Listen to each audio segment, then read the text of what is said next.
Thanks everybody for coming to our special event, part of our summer comeback series. Before we get started, I would like to recognize that we are here on the traditional and unceded territories of the Squamish and Little Nations. And I'm very, very grateful to be able to live, work, and play in this very, very special place. Thank you to Jeanette Bruce and the library, as well as the municipality of Whistler, for the use of Florence Petersen Park for this wonderful event where we are honoring our very own author, Rebecca Wood Barrett.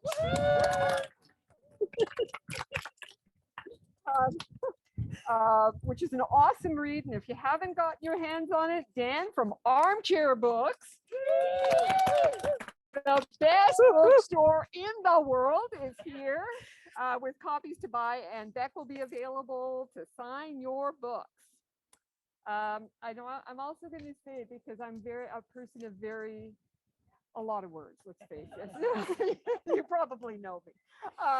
Anyway, I want to say a few words about Rebecca before I hand over the floor to her. As you know, Rebecca is an award-winning writer and filmmaker. Her short fiction has been published in Room, the Antigonish Review, Peak News magazine. She's made over 35 short films, which have been broadcast on TV and been screened in festivals around the world. Rebecca is also the Whistler Writers Society's festival manager, which means she is a passionate advocate for the literary arts, enjoys supporting emerging and established writers in their projects through teaching, editing, and career consultation, and assisting writers' critique groups in their formation. And if that's not enough, she keeps me sane and on track as we organize the annual Whistler Writers Festival, now in its 20th year. She's the reason the literary community has grown and thrived. She's the backbone of everything we have accomplished. And after all she's given to our community, it's our turn to celebrate her and her recent achievements with her book, My Best Friend is Extinct. And let me introduce Rebecca Wood Barrett. Thank you, Stella. We can hug now. Exactly. I don't fall down. Thank you so much. Thank you, everyone, for coming to the Backyard Book Bash, and to our friends online who are also here in Zoom land. And this is our very first hybrid event, which means that we have people in person, and it's so wonderful to have all of you here. And we also have people coming in from all over Canada and beyond. So it's exciting, and we're testing out all of the equipment and gear. It's a little wacky, but who didn't have a wacky year this year, right? It was a little wacky. So I would like to say, give yourself a pat on the back right now for getting through this wacky year. It wasn't easy. And as a reward for taking on new and hard things this year, we're going to have cookies at the end and some lemonade. So you have that to look forward to after the storytelling. And we're going to do a bit of singing. And we're also going to make origami Yarpy bookmarks. So say that 6 times really fast. And I'm excited about the cookies because I'm a cookie person. And I just want to say to anybody who's online, I know you can't have a cookie today, but come to Whistler anytime and I will take you to Purebred for a cookie and some lemonade because I never get tired of cookies. All right, let's get started. Who has read the book? My Best Friend is Extinct. Great. And some of you are hopefully going to read the books. I know you came out a book today. That's great. I'm the author, Rebecca Wood Barrett. And there's another person who did all of the wonderful drawings, and her name is Cornelia Lee. And she actually lives in Toronto. And she did all kinds of drawings. There's actually 30 drawings. So it's fun to kind of slow down and has as you go along. It's quite a fast-paced book. All right, how many online have read the book? Okay, we have some good readers out there. I can't count them all, so many.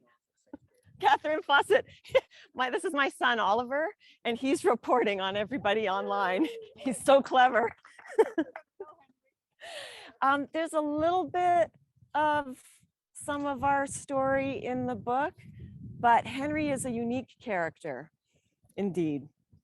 So the story is about Henry Springs, and he is a 10-year-old boy who moves from a place where there's no snow, which really is Victoria, where I grew up, and he moves to a mountain town, somewhat like Whistler.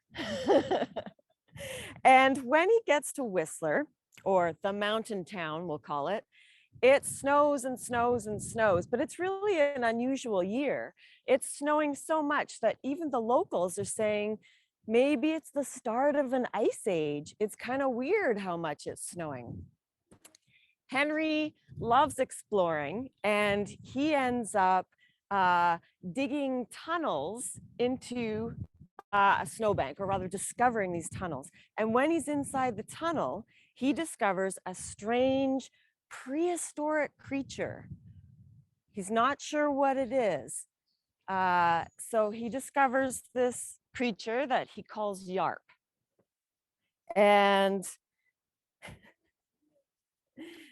the problem with Yarp is that he's injured. And so Henry takes him back to his home, makes a snow cave, tucks Yarp inside, and starts to help him heal his horrible wound which he has on his leg. The book is about many things, but for me, number one, it's about friendship, and also finding friends in kind of unusual places, or finding friends in people or creatures that you didn't expect. Has anybody here found a friend somewhere where you didn't expect? Great. Or in someone you didn't expect? Hands up, anybody? My mom, right there. Thanks, Mom. and Kath. Thanks, Kath. Okay.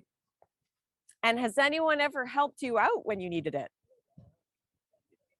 Yeah, so there are helpers out there when we really need them, right? So it's a wonderful thing. And one of the people that helps Henry out is Bart the Mustache. And he calls him Bart the Mustache. He only learns his first name. And the fellow has a big brushy mustache. And he's actually a paramedic. Now, how does he meet Bart the Mustache? He has trouble making friends, Henry. And when he is digging in one of his tunnels one day, some not so great friends jump up and down on the snow, and they go through the tunnel and squash Henry. And he unfortunately gets a concussion. Has anybody here ever had a concussion? First of all, do you know what a concussion is? Mary does. Mary, what's concussion? Well, you hit your head. You hit your head. All your brains actually bounce around. And your brains bounce around. Perfect description. It's not a good thing. It's not a good thing. It gives you headaches. Sometimes you get a little dizzy. You might feel sick. And poor Henry, he does feel sick. And so when he's on his ambulance ride to the clinic, okay, who's ever been to the clinic or a hospital? Right? Good place. You get fixed up. When he's on his ambulance ride, he is not feeling very well. He's feeling a little sick, and he feels like barfing. And I don't know if you've done that before, but it's a little embarrassing, especially if there's other people around. So this is where this little piece of the story starts. But before we get started, I want to warn you that we are going to sing a song. So what's going to happen, it's a really easy song. Who knows the campfire song, I Met a Bear? Okay, good. My mom knows that one. It goes like this. The other day, I met a bear. I met a bear. How's the words go? Up in the woods, away up there, away up there. The other day, I met a bear. Up in the woods, away up there. Okay, so I'll get you guys to repeat after me. It's going to be different words though, so you'll have to listen in. We practiced it, thanks. Okay, I'll read this scene with Henry and Bart the mustache. I think I'm going to puke, I mumbled. Try not to move, said Bart. I'll roll you over so you can throw up. We need to keep your head and neck still until we can get an x-ray. As soon as the board with me strapped to it was tilted to the side, I barfed. Sorry. It's okay, buddy, said Bart, tilting the board back to level again. We all have bad days. I squeezed my eyes shut to stop any tears from leaking out, and that made my head throb. I needed something to distract me. Can you turn on the radio? No can do, my man. That would break the rules. Well, why isn't the siren on? This is an ambulance, right? It sure is, and you're doing great. There's no need to rush in this blizzard. I held my breath, trying not to burst out crying, and then I heard Bart quietly hum a tune I remembered from summer camp. The other day I met a bear. When he started to sing, I echoed his words softly after each line. So I'm going to be Bart and you can be Henry. Here we go. The other day, I took a hike out on a trail I really like. The other day, I took a hike out on a trail I really like. Good listeners, good singing. Bart kept singing. The words weren't the ones I remembered, but it was easy to follow along. Here we go again. And in the woods, I saw a thing with tons of hair. My heart went zing. And in the woods, I saw a thing with tons of hair. My heart went zing. A thing with tons of hair flash. I had seen something with white fur in the tunnel just before it collapsed. I remembered the blue eyes staring back at me. The growl.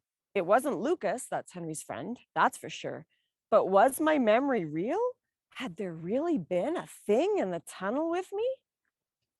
What's that song about anyway? I asked, trying not to let my voice wobble. Well, it's about a mysterious creature living in the woods and a guy who goes looking for it, Bart replied. Actual creature in the woods, though, I said confidently, testing him. I find that if you say something with a strong opinion, even if you don't believe it, grown-ups will often tell you way more than if you just asked a question. Bart didn't say anything. Do you really believe there's a mysterious creature in the woods? I asked, opening my eyes a crack. All I could see was the shiny white ceiling, blinding light, and bushy brown mustache. Sparklers spun at the corners of my vision. That's the concussion. I closed my eyes again. Who knows, Henry? Maybe, maybe not. But it sure is fun looking for them. What? Where? Pretty much everywhere around here. Go for a walk on any trail, and within a few minutes, you're more or less in the wilderness. And that's the end of that piece. And Henry takes that to heart and he goes on all kinds of adventures. Now, just flipping ahead a little bit. So later on, Henry has met Yarp. this strange creature, and she's taking care of him. Now, the problem with Yarp is he's got this injury on his paw. And Henry knows he has to kind of wrap it up and put some ointment on and take care of it. But every time he tries to do that, Yarp tries to bite him. So he's got some scratches. He's not the greatest pet. He's a wild animal. So he remembers the song. And I'll just start this next part. And I'm going to get you to sing with me again. I cleared my throat, hummed a couple of notes, and started singing the song, both parts. Yarp cocked his head, and I reached out to pat his dry wound. His gray eyebrows lifted, and he arched his neck to stare at my bare hand and the red scrapes made by his teeth when we first met. I held my breath and tried not to think of his sharp teeth sawing my flesh. All right, and so Henry is going to sing our little song now. My Yarp's got fur and great blue eyes. He needs my help, or else he'll die. My Yarp's got fur and great blue eyes. He needs my help, or else he'll die. I worried the song might be a bit depressing, but Yarp looked more relaxed. I unscrewed the cap from the antibiotic cream and squeezed a long curly worm of ointment. I scooped it onto my finger, smeared it down the length of his wound. He gave a low moan, but he did not bite me. And here's the second part of the song. He does not chomp. He does not chew my fingers off, 'cause that'd be rude. He does not chomp, he does not chew my fingers off, 'cause that'd be rude. I patted his paw lightly. That's it, Yarp, all done. He sniffed his glistening wound, gave it a lick. He made a terrible face, stuck out his tongue and started coughing. Don't lick, it tastes terrible. I accidentally used it as toothpaste once. Total barf. He tried to lick his wound again. No licking. All right, and that is the end of Henry taking care of Yarp's wound. Thank you for being such great listeners. Now, the next part, before we get to our origami Yarpy bookmark making, I'm going to read you a very short description of Yarp so that you have an idea in your mind of what he looks like. All right, and this is the first time Henry actually meets Yarp in the tunnel. So here's a good picture.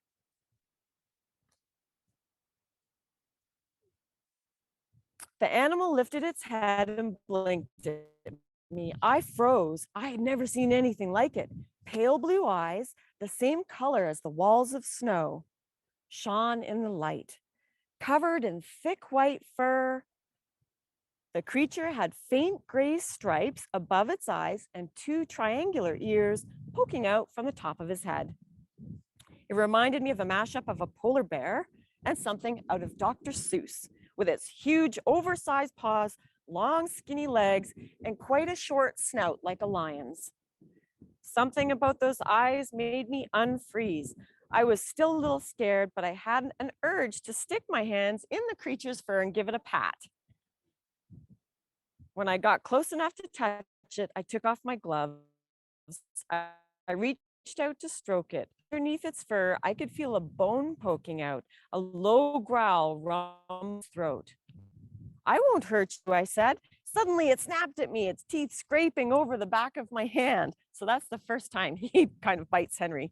The poor guy, he is a little skinny. He's actually starving. So Henry takes it upon himself to heal the creature and feed him lots of food. And as we find out, Yarp will eat anything, including his bandages. All right. Thank you for being such terrific listeners. You guys were awesome. Now, I would like we have a whole bunch of crafting to do. We're going to make origami bookmarks. This could take a while. So I'm going to do a quick demonstration for our audience. I'm going to make a video too, so you can go online. Okay, so what you do is you fold it in half. So you have a half like that. Then you fold the top of the mountain down like that. Then you take this wing, you fold it in, and you fold it over. You can put your glue stick down like that. You tuck it in. The next thing you do is take the other wing, fold it in like that. Then got your little bookmark. You can trim a little off the top and a little off the side. I'll do a big one for everybody. A little off the side, a little off the bottom. Then you can cut out a little nose. Stick that on. Woo! This is the outdoor challenge. Making origami, yes. I also need a pen, Dad. Do you have a pen? Okay. And then you stick the nose on like that. Whoop. Oops, jumped. Oh, I need a pen. But you would draw the two eyes here. You can cut out an ear from your paper. You stick the ears on here. And there you go. It's not quite finished. It's almost finished. I am going to return. Oh, here we go. Can you, so there, eyes, and you can draw a little nose like that. Oops. And some whiskers, whisker freckles. And the last thing you do, this is a very quick demo because I need to return to people, and then you glue little ears on here. So that's a very quick, slightly wonky. There we go. But I think what I'll do is, because I'm going to return to all the origami bookmarking with the people, I'm going to sign out. And do come by Armchair Books if you're in Whistler. You can also get it online. And I would like to say thank you for being such a great audience and coming to the park with us on this wacky hybrid. So thank you very much for coming.